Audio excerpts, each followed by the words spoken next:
மற்றொரு அண்மை செய்தி. கடலூர் விருதாச்சலத்தில் திருநங்கை மர்மமான முறையில் கொலை செய்யப்பட்டிருக்கிறார். இதுகுறித்து போலீசார் விசாரணை நடத்தி வருகின்றனர். தொடர்பான விவரங்களை வழங்குவதற்காக நமது செய்தியாளர் விவேக்குமார் இணைப்பில் இணைக்கிறார். விவேக்குமார், தொடர்பான விவரங்களை பதிவு பண்ணுங்க. வணக்கம். விருதாச்சலத்துல திருநங்கை அடித்து கொலை செய்யப்பட்டிருப்பதாக தற்பொழுது போலீசார் தீவிர விசாரணை மேற்கொண்டு வருகின்றனர்.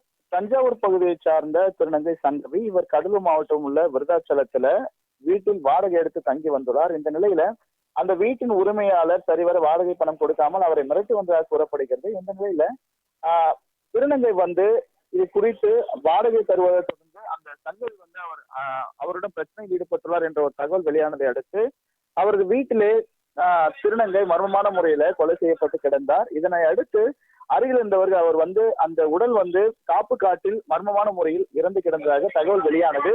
இந்த தகவல் அறிந்த கருவேப்பிலங்குறிச்சி போலீசார் சம்பவ இடத்திற்கு விரைந்து சென்று அவரது உடலை கைப்பற்றி பிரேத பரிசோதனைக்காக விருதாச்சலம் அரசு மருத்துவமனைக்கு கொண்டு சென்று அனுமதித்தனர்.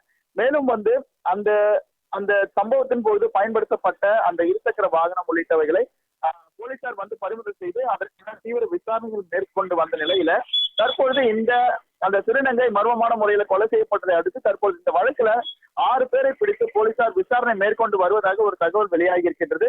மேலும் அந்த திருநங்கை அடித்து கொலை செய்யப்பட்டிருக்கலாம் என்ற ஒரு முதற்கட்ட தகவல் வெளியானதை தொடர்ந்து போலீசார் தீவிர விசாரணை மேற்கொண்டு வருகின்றனர். கடலூர்ல இந்த திருநங்கை அடித்து கொலை செய்யப்பட்டதாக கூறப்பட்ட சம்பவம் பெரும் பரபரப்பை ஏற்படுத்தியிருக்கக்கூடிய சூழ்நிலையில போலீசார் அதற்கான தனிப்படைகள் அமைத்து தீவிர விசாரணை மேற்கொண்டு வருகின்றனர். முதற்கட்ட தகவலின் அடிப்படையில போலீசார் 6 பேரை பிடித்து தற்போது விசாரணை மேற்கொண்டு வருவது தகவல் வெளியாகி இருக்கிறது.